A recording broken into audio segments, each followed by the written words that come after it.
ନମସ୍କାର ଦର୍ଶକ ବନ୍ଧୁ।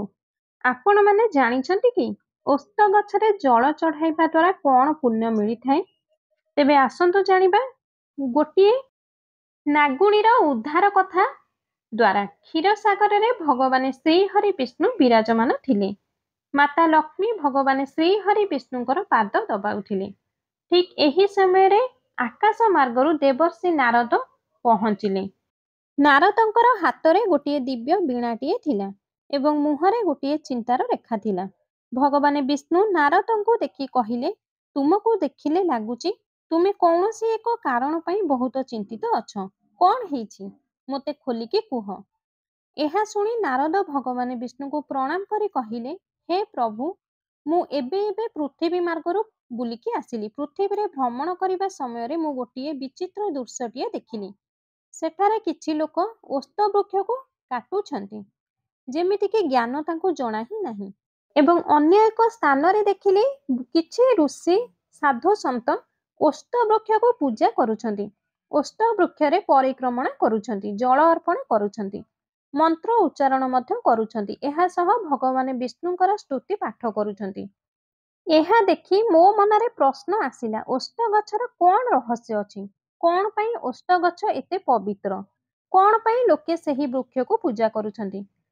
ଆଉ କିଛି ଲୋକଙ୍କୁ ଏହା ମଧ୍ୟ ବି ଜଣା ନାହିଁ, ସେମାନେ ଓସ୍ତ ବୃକ୍ଷକୁ କାଟୁଛନ୍ତି। କ'ଣ ପାଇଁ ଓସ୍ତ ବୃକ୍ଷକୁ କାଟି ନିଜକୁ ମହାପାପରେ ଘାଣ୍ଟୁଛନ୍ତି? ଦୟାକରି ଏହାର ମହତ୍ତ୍ୱ ମୋତେ ଆପଣ ବୁଝାଇ କୁହନ୍ତୁ। ଏହା ଶୁଣି ଭଗବାନ ବିଷ୍ଣୁ ହସ ହସ ମୁହଁରେ କହିଲେ, ହେ ନାରଦ, ତୁମ ପ୍ରଶ୍ନ ଅତ୍ୟନ୍ତ ମହତ୍ତ୍ୱପୂର୍ଣ୍ଣ। ଓସ୍ତ ବୃକ୍ଷ କୌଣସି ସାଧାରଣ ବୃକ୍ଷ ନୁହେଁ। ଏହି ବୃକ୍ଷରେ ସ୍ୱୟଂ ମୋର ସ୍ୱରୂପର ପ୍ରତୀକ ଅଟେ। ଏହା କେବଳ ଦେବତାଙ୍କର ନିବାସ ସ୍ଥାନ ହୋଇଥାଏ। ଓସ୍ତ ଗଛର ପୂଜା ପାଠ ମନୁଷ୍ୟର ପାପ ନାଶ ହୋଇଥାଏ ଏବଂ ଓସ୍ତ ଗଛକୁ ପୂଜା କରିବା ଦ୍ୱାରା ମୋକ୍ଷ ପ୍ରାପ୍ତି ମଧ୍ୟ ହୋଇଥାଏ।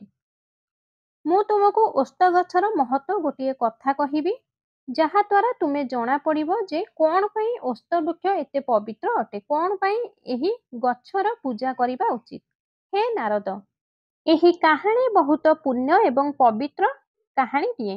ଯେଉଁ ବ୍ୟକ୍ତି ଏହି କାହାଣୀକୁ ଶ୍ରଦ୍ଧା ଓ ଭକ୍ତିର ସହିତ ଶୁଣିଥାନ୍ତି, ତାଙ୍କ ବହୁ କୋଟି ଜନ୍ମର ପୁଣ୍ୟ ପ୍ରାପ୍ତି ହୋଇଥାଏ। ଯେଉଁ ବ୍ୟକ୍ତି ଏହି କାହାଣୀକୁ ଶ୍ରବଣ କରିଥାନ୍ତି, ତାଙ୍କର ଜନ୍ମାନ୍ତର ସଞ୍ଚିତ ପାପ ମଧ୍ୟ ନଷ୍ଟ ହୋଇଯାଇଥାଏ।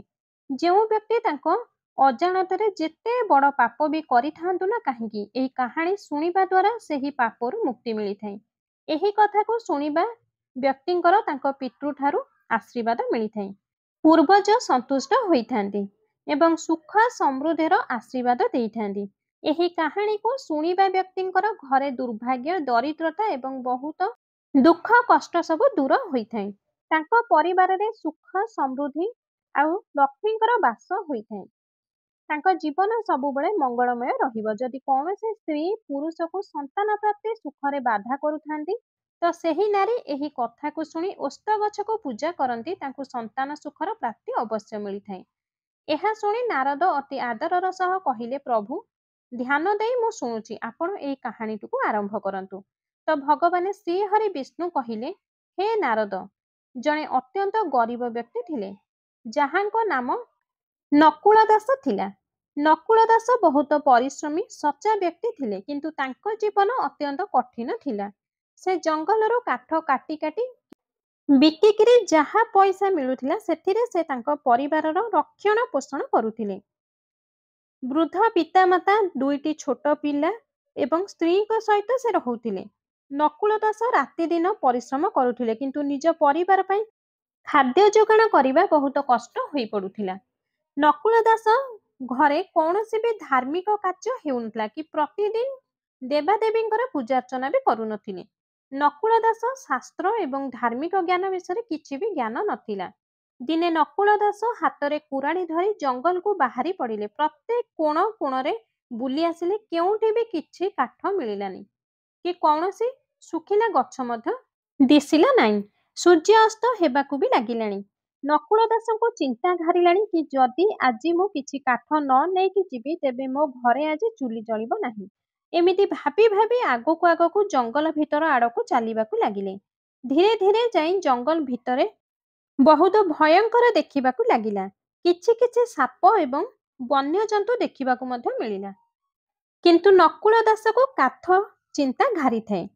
ବହୁ ଡେରି ବୁଲିଲା ପରେ ଅଚାନକ ନକୁଳ ଦାସର ନଜର ଗୋଟିଏ ବିଶାଳ ବୃକ୍ଷ ଉପରେ ପଡ଼ିଲା। ସେହି ଗଛର ଶାଖା ଆକାଶକୁ ବି ଛୁଇଁଲା ପରି ଦିଶୁଥିଲା। ଆଉ ଏହି ବୃକ୍ଷଟି ଓସ୍ତ ଗଛ ଥିଲା। ନକୁଳ ଦାସ ମନେ ମନେ ଭାବିଲା, ଆରେ ବାଃ, ଅନେକ ବଡ଼ ଆଉ ମଜବୁତ ଗଛଟିଏ। ଯଦି ମୁଁ ଏହି ଗଛରୁ କିଛି କାଠ ହାଣି ନେବି, ତେବେ ଆଜି ମୋର ରୋଜଗାର ହୋଇଯିବ। ଏହା ଭାବି ଯେତେବେଳେ କାଠ ହାଣିବା ପାଇଁ କୁରାଢ଼ୀକୁ ଚୋଟ ମାରିବା ପାଇଁ କୁରାଢ଼ୀକୁ ଉଠାଇଛି, ହଠାତ୍ କିଛି ଭୟଙ୍କର ଶବ୍ଦ ଶୁଭିଲା। କୌଣସି ନାରୀର କଣ୍ଠରେ, ହେ ମଣିଷ, ତୁମେ ଏହା କି ଅନର୍ଥ କରିବାକୁ ଯାଉଛ? ଏହା ଶୁଣି ନକୁଳ ଦାସ ଚମକି ପଡ଼ିଲା ଏବଂ ଇଆଡ଼େ ସିଆଡ଼େ ଅନେଇଲା, କିନ୍ତୁ ସେହି ସ୍ଥାନରେ କିଛି ବି ନଜର ଦିଶିଲା ନାହିଁ। ହଠାତ୍ ସେହି ବୃକ୍ଷ ମୂଳରେ ଗୋଟିଏ ଭୟଙ୍କର କଳା ରଙ୍ଗର ସାପଟିଏ ଆବିର୍ଭାବ ହୋଇଗଲା। ସେହି ସାପର ଆଖି ଚମକୁଥିଲା। ସେହି ସାପଟିକୁ ଦେଖି ନକୁଳ ଦାସ ଭୟଭୀତ ହୋଇ ପଛକୁ ଘୁଞ୍ଚି ପଡ଼ିଲା। ସାପଟି ଧୀରେ ଧୀରେ ଗୋଟିଏ ସୁନ୍ଦର ନାରୀଟିଏ ରୂପ ଧାରଣ କଲା। ଆଉ ଏହି ନାରୀ କୌଣସି ସାଧାରଣ ନାରୀ ନଥିଲା, ଏହା ନାଗକନ୍ୟା ଥିଲା। ଆଉ ସେହି ନାଗକନ୍ୟା ଅତ୍ୟନ୍ତ ସୁନ୍ଦର ଥିଲା। ସେହି ନାଗକନ୍ୟା ନକୁଳ ଦାସଙ୍କୁ କହିଲା, ହେ ମନୁଷ୍ୟ, ତୁମେ ଏହି ପବିତ୍ର ଓସ୍ତ ବୃକ୍ଷକୁ କାଟିବାକୁ ଯାଉଥିଲ। କ'ଣ ତୁମକୁ ଏହା ଜଣା ନାହିଁ କି ଓସ୍ତ ବୃକ୍ଷରେ ଦେବତାଙ୍କର ବାସ ହୋଇଥାଏ ବୋଲି? ଓସ୍ତ ଗଛ ହାଣିବା ଦ୍ୱାରା ତୁମକୁ ମହାପାପ ଲାଗିବ। ନକୁଳ ଦାସ ଏହା ଶୁଣି ଭୟଭୀତ ହୋଇ କହିଲା, ହେ ଦେବୀ, ଆପଣ କିଏ? ଆଉ ଏହି ଗଛର ମହତ୍ତ୍ୱ ବିଷୟରେ ଆପଣ ମୋତେ କୁହନ୍ତୁ। ଏହା ଶୁଣି ନାଗକନ୍ୟା କହିଲା, ହେ ମନୁଷ୍ୟ, ମୁଁ ଏହି ଓସ୍ତ ବୃକ୍ଷର ରକ୍ଷକ ଅଟେ। ଆଉ ମୋର ନାମ ନାଗିନ ସୁର୍ସା ଅଟେ।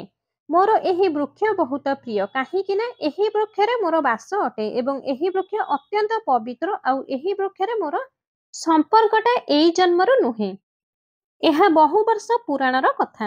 ମୁଁ ତୁମକୁ ମୋର ପୂର୍ବ ଜନ୍ମର କଥା ଶୁଣାଇବି। ପୂର୍ବ ଜନ୍ମରେ ମୋର ନାମ ସୁମତି ଥିଲା।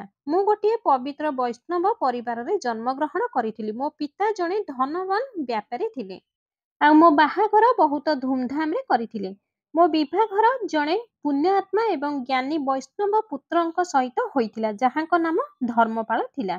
ମୋ ସ୍ୱାମୀ ଅତ୍ୟନ୍ତ ଧାର୍ମିକ ପ୍ରକୃତିର ଥିଲେ, ବହୁତ ନିର୍ମାୟା ମଧ୍ୟ ଥିଲେ। କିନ୍ତୁ ମୁଁ ଅତ୍ୟନ୍ତ ସ୍ୱାର୍ଥ ଏବଂ ଗର୍ବୀ ଥିଲି। ନା ମୁଁ ଦେବୀ ଦେବତାଙ୍କର ପୂଜା କରୁଥିଲି, ନା ମୁଁ ପତି ସେବା କରୁଥିଲି।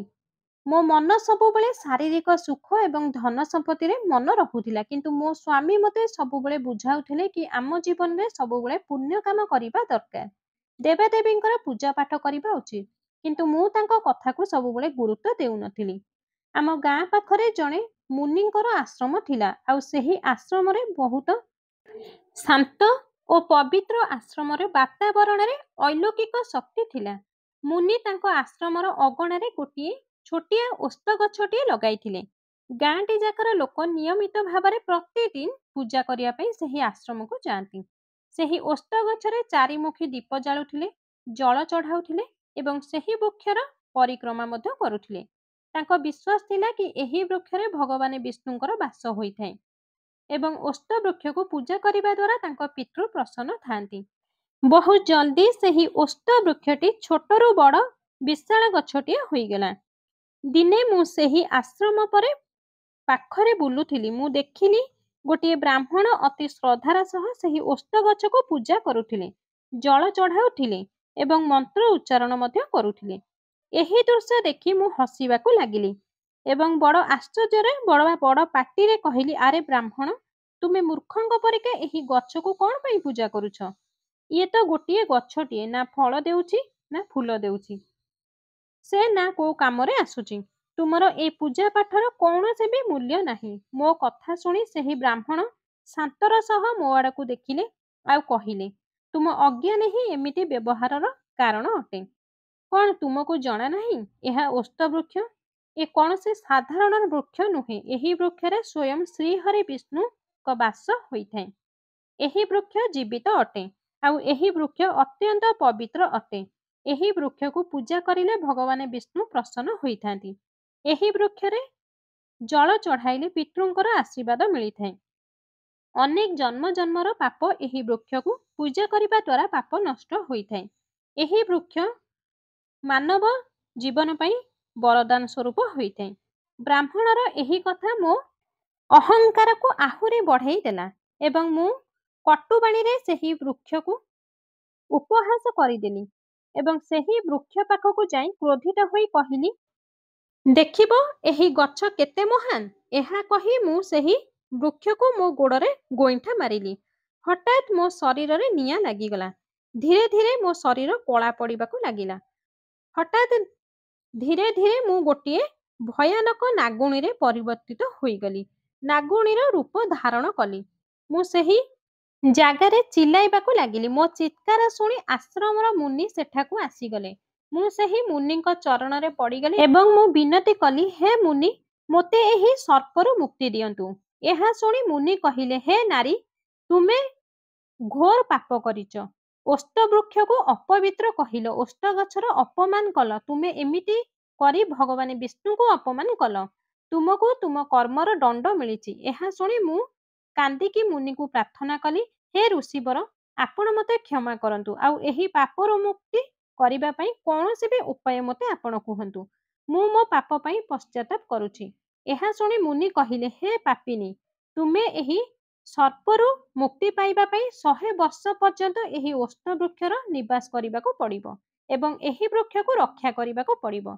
ଯେବେ 100 ବର୍ଷ ପୂରଣ ହୋଇଯିବ ତ ସେତେବେଳେ ତୁମ ପତି ଏଠାକୁ ଆସି ଏହି ବୃକ୍ଷରେ ଜଳ ଅର୍ପଣ କରିବେ ଆଉ ସେହିଦିନ ତୁମେ ଏହି ସର୍ପରୁ ମୁକ୍ତି ପାଇବ। ଏତିକି କହି ମୁନି ସେଠାରୁ ଚାଲିଗଲେ। ସେବେଠାରୁ ମୁଁ ଏହି ବୃକ୍ଷରେ ବାସ କରୁଅଛି ଆଉ ଏହି ବୃକ୍ଷ ଦିନକୁ ଦିନ ବଢ଼ିବାରେ ଲାଗିଛି ଏବଂ ମୁଁ ଦିନ ରାତି ଏହି ବୃକ୍ଷକୁ ରକ୍ଷା କରି ଆସୁଅଛି। ଆଜି ମୋର 100 ବର୍ଷ ପୁରା ହୋଇଛି। ମୁଁ ଅପେକ୍ଷା କରିଛି କି ମୋ ସ୍ୱାମୀ ଧର୍ମପାଳ ଏଠାକୁ ଆସିବେ ଏବଂ ଏହି ବୃକ୍ଷରେ ଜଳ ଅର୍ପଣ କରିବେ, ତେବେ ଯାଇ ମୋତେ ଏହି ସର୍ପରୁ ମୁକ୍ତି ମିଳିବ। ଏତିକି କହି ନାଗକନ୍ୟା ଆଖିରେ ଲୁହ ଆସିଗଲା। ନକୁଳ ଦାସ ଏହା ଶୁଣି ଆଶ୍ଚର୍ଯ୍ୟ ହୋଇଗଲା। ବୁଝିପାରିଲା ନାହିଁ ସେ ଯାହା ସବୁ ଶୁଣିଲା ତାହା ସ୍ୱପ୍ନ ଥିଲା ନା ସତ। ଏହାପରେ ହୃଦୟରେ ଭୟ ଏବଂ ଶ୍ରଦ୍ଧା ସଞ୍ଚାର ହେଉଥିଲା। ହଠାତ୍ ଆଶ୍ରମର ମୁନି ସେଠାରେ ପ୍ରକଟ ହେଲେ। ମୁନି ନକୁଳ ଦାସଙ୍କୁ ଦେଖି କହିଲେ, ହେ ନକୁଳ ଦାସ, ଏହା ତୁମ ପୂର୍ବଜନ୍ମର ପରିଣାମ ଅଟେ। କ'ଣ ତୁମେ ଜାଣିବାକୁ ଚାହୁଁଛ ତୁମେ ଏହି ନାଗକନ୍ୟାର ଜୀବନରେ କ'ଣ ସ୍ଥାନ ପାଇଥିଲ? ନକୁଳ ଦାସ ଏହା ଶୁଣି ମୁନିଙ୍କୁ କହିଲା, ହେ ଋଷିବର, ଆପଣ ମୋ ପୂର୍ବଜନ୍ମର ରହସ୍ୟ ମୋତେ ଦୟାକରି କୁହନ୍ତୁ। ଏଠି ଏସବୁ କ'ଣ ଘଟି ଯାଉଛି? ମୁଁ ଏହି ନାଗକନ୍ୟା ସହ କିପରି ଯୋଡ଼ି ହେଲି? ମୁନି ଆଖି ବନ୍ଦ କରି ଦେଖିଲେ ଏବଂ କହିଲେ, ହେ ନକୁଳ ଦାସ, ତୁମେ ପୂର୍ବଜନ୍ମରେ ଏହି ନାଗକନ୍ୟା ଯାହାଙ୍କ ନାମ ସୁମତି, ଏହି ସୁମତିଙ୍କର ପତି ତୁମେ ହିଁ ଥିଲ। ସେ ଜନ୍ମରେ ତୁମେ ଧର୍ମପାଳ ନାମକ ଜଣେ ପୁଣ୍ୟାତ୍ମା ବ୍ୟାପାରୀ ଥିଲ। ତୁମେ ସୁମତିଙ୍କ ସହ ବିବାହ କରିଥିଲ। ତୁମେ ଜଣେ ଧର୍ମନିଷ୍ଠ ଏବଂ ସତ୍ୟବାଦୀ ବ୍ୟକ୍ତି ଥିଲ। ତୁମେ ସୁମତିଙ୍କୁ ସତ୍ ମାର୍ଗରେ ଆଣିବା ପାଇଁ ଅନେକ ପ୍ରୟାସ କରିଥିଲ, କିନ୍ତୁ ତୁମ ଚେଷ୍ଟା ବିଫଳ ହିଁ ହୋଇଥିଲା। ଏହା ଶୁଣି ନକୁଳ ଦାସ କହିଲା, କ'ଣ ମୁଁ ଏହି ନାଗକନ୍ୟାର ପତି ଥିଲି? ମୁନି ହସିକି କହିଲେ, ହଁ। ନକୁଳ ଦାସ ସୁମତିର ଅହଙ୍କାରର ଅଜ୍ଞାନ କାରଣରୁ ଓସ୍ତ ବୃକ୍ଷକୁ ଅପମାନ କରିଥିଲେ, ଯେଉଁ କାରଣରୁ ସର୍ପଯୋନିରେ ସ୍ଥାନ ମିଳିଲା। କିନ୍ତୁ ଭଗବାନ ବିଷ୍ଣୁ ତୁମ ପୁଣ୍ୟକର୍ମ କାରଣରୁ ଗୋଟିଏ ନିୟମ ବନାଇଲେ, କେବଳ ଆଉ କେବଳ ତୁମରି ହାତରୁ ଜଳ ଅର୍ପିତ ହେବା ଦ୍ୱାରା ହିଁ ସୁମତିକୁ ଏଠୁ ସର୍ପରୁ ହିଁ ମୁକ୍ତି ମିଳିବ। ତୁମେ ଏଠାକୁ ନିୟତିର କାରଣରୁ ଆସିଅଛ। ତୁମେ ଏଠାକୁ ଏମିତି ସେମିତି ଏଠାକୁ ଆସିନ। ଏଠାକୁ ତୁମେ ବିଧିର ବିଧାନ ସହ ଆସିଛ। ନାଗକନ୍ୟା ମୁନିଙ୍କର ଏହି କଥା ଶୁଣି ନକୁଳ ଦାସଙ୍କ ଚରଣରେ ପଡ଼ିଗଲେ। ନାଗକନ୍ୟାର ଆଖିରୁ ଲୁହଧାର ବୋହିବାକୁ ଲାଗିଲା ଏବଂ ନାଗକନ୍ୟା କହିଲା, ହେ ସ୍ୱାମୀ, ମୁଁ ମୋ କଲାକର୍ମର ଫଳ ଭୋଗିବା ପାଇଁ ପଶ୍ଚାତାପ କରୁଛି। ଆପଣ ଏହି ଓସ୍ତ ବୃକ୍ଷରେ ଜଳ ଅର୍ପଣ କରି ମୋତେ ଏହି ସର୍ପ ଜନ୍ମରୁ ମୁକ୍ତି ଦିଅନ୍ତୁ। ନକୁଳ ଦାସ ଏହା ଶୁଣି ମୁନିଙ୍କୁ କହିଲେ, ହେ ଋଷିବର, ମୋତେ ଆପଣ କୁହନ୍ତୁ, ମୁଁ ଏହି ପୁଣ୍ୟ କାର୍ଯ୍ୟକୁ କିପରି ପୂରା କରିବି? ମୁନି ନକୁଳ ଦାସଙ୍କୁ ଓସ୍ତ ଗଛ ପାଖକୁ ନେଇ କହିଲେ, ହେ ନକୁଳ ଦାସ, ତୁମେ ସଚ୍ଚା ଆଉ ଶ୍ରଦ୍ଧାର ଏହି ବୃକ୍ଷରେ ଜଳ ଅର୍ପଣ କର ଆଉ ଭଗବାନ ବିଷ୍ଣୁଙ୍କୁ ସ୍ମରଣ କର। ଏହା ଦ୍ୱାରା ତୁମର ପୂର୍ବ ଜନ୍ମର ବନ୍ଧନ ସମାପ୍ତ ହୋଇଯିବ ଆଉ ସୁମତିକୁ ବି ମୁକ୍ତି ମିଳିବ। ନକୁଳ ଦାସ କଳସରେ ପାଣି ଭରି ମନରେ ଭଗବାନ ବିଷ୍ଣୁଙ୍କୁ ସ୍ମରଣ କରି ଓସ୍ତ ବୃକ୍ଷରେ ଜଳ ଅର୍ପଣ କରିବାକୁ ଲାଗିଲେ। ଯେମିତି ଜଳଧାର ଓସ୍ତ ଗଛରେ ପଡ଼ିଲା, ଗୋଟିଏ ଅଦ୍ଭୁତ ଘଟଣାଟିଏ ଘଟିଲା। ଓସ୍ତ ଗଛ ତଳେ ନାଗକନ୍ୟାର ଶରୀର ଧୀରେ ଧୀରେ ନଷ୍ଟ ହେବାକୁ ଲାଗିଲା। ତ ସେହି ସ୍ଥାନରେ ଗୋଟିଏ ଅତି ସୁନ୍ଦର ଆଉ ତେଜସ୍ୱୀ ସ୍ତ୍ରୀଟିଏ ପ୍ରକଟ ହୋଇଗଲା। ସୁମତି ହାତ ଯୋଡ଼ି ମୁନିଙ୍କୁ ପ୍ରଣାମ କଲା ଏବଂ କହିଲା, ହେ ମୁନି, ଆପଣଙ୍କର କୃପା ଏବଂ ଭଗବାନ ବିଷ୍ଣୁଙ୍କ ଆଶୀର୍ବାଦରୁ ମୋତେ ଆଜି ଏହି ଅଭିଶାପରୁ ମୁକ୍ତି ମିଳିଛି। ମୁଁ ଆପଣଙ୍କ ପାଖରେ କୃତଜ୍ଞ। ଆପଣ ଆଜି ଖାଲି ମୋତେ ପ୍ରାୟଶ୍ଚିତ କରାଇ ନାହାନ୍ତି, ବରଂ ମୋତେ ମୋକ୍ଷ ମାର୍ଗ ଉପରକୁ ନେଇ ଆସିଲେ। ମୁନି ଆଶୀର୍ବାଦ ଦେଇ କହିଲେ, ସୁମତି, ଏବେ ତୁମେ ସ୍ୱର୍ଗଲୋକକୁ ପ୍ରସ୍ଥାନ କର। ତୁମର ଏଠି ଅଭିଶାପ ଅନ୍ତ ହୋଇ ସାରିଛି। ଭଗବାନ ବିଷ୍ଣୁ ତୁମକୁ ଆଶୀର୍ବାଦ ଦେଇଛନ୍ତି। ସୁମତି ଏହା ଶୁଣି ଓସ୍ତବୃକ୍ଷକୁ ପରିକ୍ରମା କରି ପ୍ରତି ସ୍ୱର୍ଗଲୋକକୁ ପ୍ରସ୍ଥାନ କରିଗଲା। ଏହି ଘଟଣା ପରେ ନକୁଳ ଦାସ ଜୀବନରେ ବହୁତ ବଡ଼ ପରିବର୍ତ୍ତନ ଆସିଲା। ସେ ଓସ୍ତବୃକ୍ଷର ମହିମାକୁ ବୁଝିପାରିଲା ଏବଂ ପ୍ରତିଦିନ ଓସ୍ତବୃକ୍ଷକୁ ପୂଜା କରିବାକୁ ଲାଗିଲା। ଏହା ପରଠାରୁ ସେ ତାର ପରିବାରକୁ ଧର୍ମ ମାର୍ଗରେ ଚାଲିବାକୁ ପ୍ରେରଣା ଦେଲା। ସେ ଜାଣିଗଲା କି ପବିତ୍ର ବୃକ୍ଷର ସମ୍ମାନ, ଦେବତାମାନଙ୍କର ସ୍ମରଣ ଜୀବନକୁ ସଫଳ ବନାଇଥାଏ। ଓସ୍ତବୃକ୍ଷରେ ବିଷ୍ଣୁ ନିବାସ କରିଥାନ୍ତି। ଏହି ବୃକ୍ଷକୁ ପୂଜା କରିବା ଦ୍ୱାରା ମନୁଷ୍ୟ ଦେବତାଙ୍କ ଆଶୀର୍ବାଦ ପ୍ରାପ୍ତ କରିଥାଏ। ଯେଉଁ ବ୍ୟକ୍ତି ଓସ୍ତବୃକ୍ଷକୁ ପୂଜା କରିବେ ତାଙ୍କୁ ବିଷ୍ଣୁ ଧାମରେ ସ୍ଥାନ ପାଇବେ, ସମସ୍ତ ପାପର ନାଶ ହେବ ଏବଂ ତାଙ୍କ ଜୀବନରେ ସୁଖ ଶାନ୍ତି ତଥା ଚାରିଧାମରେ ମୋକ୍ଷର ଆଶୀର୍ବାଦ ତାଙ୍କୁ ମିଳିବ। ଭିଡ଼ିଓଟି ଯଦି ଆପଣଙ୍କୁ ପସନ୍ଦ ଆସିଥାଏ ଭିଡ଼ିଓଟିକୁ ଗୋଟେ ଲାଇକ୍ କରିଦିଅନ୍ତୁ। ଭିଡ଼ିଓଟିକୁ ଅଧିକରୁ ଅଧିକ ସେୟାର କରନ୍ତୁ। ଆମ ଚ୍ୟାନେଲରେ ଯଦି ଆପଣମାନେ ନୂଆ ଅଛନ୍ତି, ଚ୍ୟାନେଲଟିକୁ ଏପର୍ଯ୍ୟନ୍ତ ସବସ୍କ୍ରାଇବ୍ କରିନାହାନ୍ତି, ତାହେଲେ ଏବେ ହିଁ ଚ୍ୟାନେଲକୁ ସବସ୍କ୍ରାଇବ୍ କରି ପାଖରେ ଥିବା ବେଲ୍ ଆଇକନଟିକୁ ଦବାଇ ଦିଅନ୍ତୁ।